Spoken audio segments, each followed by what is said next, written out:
I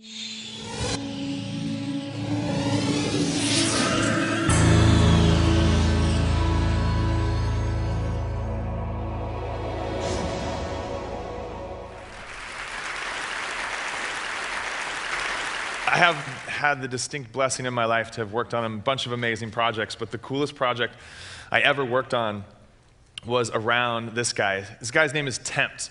Tempt was one of the foremost graffiti artists in the 80s.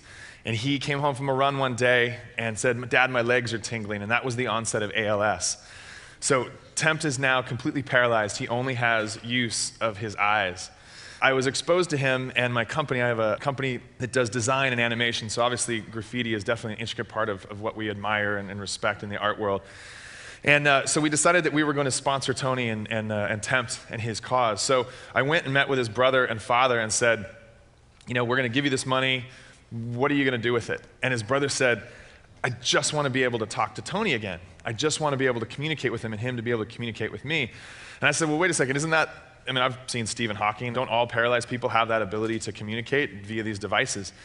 And he said, "No, unless you're in the upper echelon and you've got really amazing insurance, you can't actually do that. That these devices aren't accessible to people." And I said, "Well, how do you actually communicate?" And he said, "We run it." Has everyone seen the movie The Diving Bell and the Butterfly? That's how they communicate. So run their finger along that. I said, that's archaic. How can that be? So I showed up with the desire to just write a check. And instead, I wrote a check that I had no freaking idea how I was going to cash.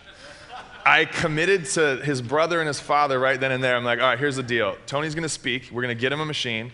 And we're going to figure out a way for him to do his art again. Because it's a travesty that someone who still has all of that in them isn't able to communicate it." So I spoke at a conference a couple months after that. I met these guys called GRL, Graffiti Research Lab. And they have a technology that allows them to project the light on any surface and then with a laser pointer, draw on it, and it just registers the negative space. So they go around and do art installations like this. All the things that go up there, they said there's a life cycle. At first it starts with the sexual organs, then it starts with cuss words, then it was Bush, slanders, and then people actually got to art, but there was always a life cycle of presentations. So I went home and I was having dinner with my wife and was telling her about this, and we were like, "Well, wait a second. If we know that this technology exists where you can use your eyes to control things, why don't we figure out a way for Tempt to control a laser and he can do graph again? Well, that would be awesome." So that started the journey, and about 2 years later, or about a year later, after a bunch of organization and a bunch of kind of moving things around, we'd accomplished a couple things. One, we battered down the doors of the insurance companies, and we actually got Tempt a machine that let him communicate. A Stephen Hawking machine. Yeah.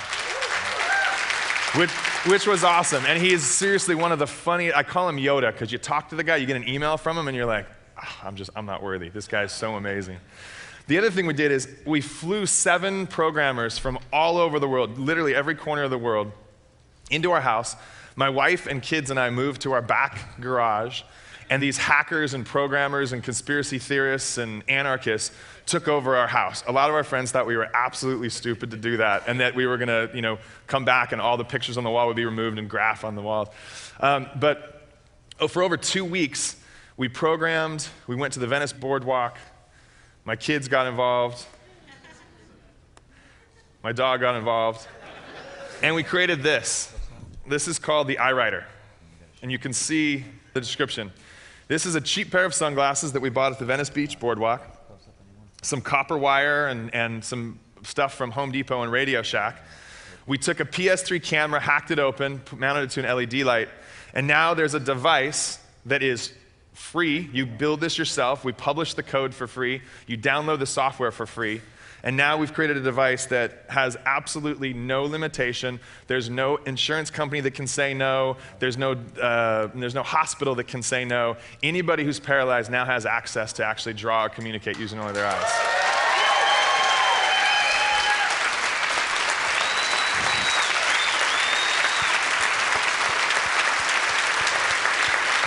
Thank you.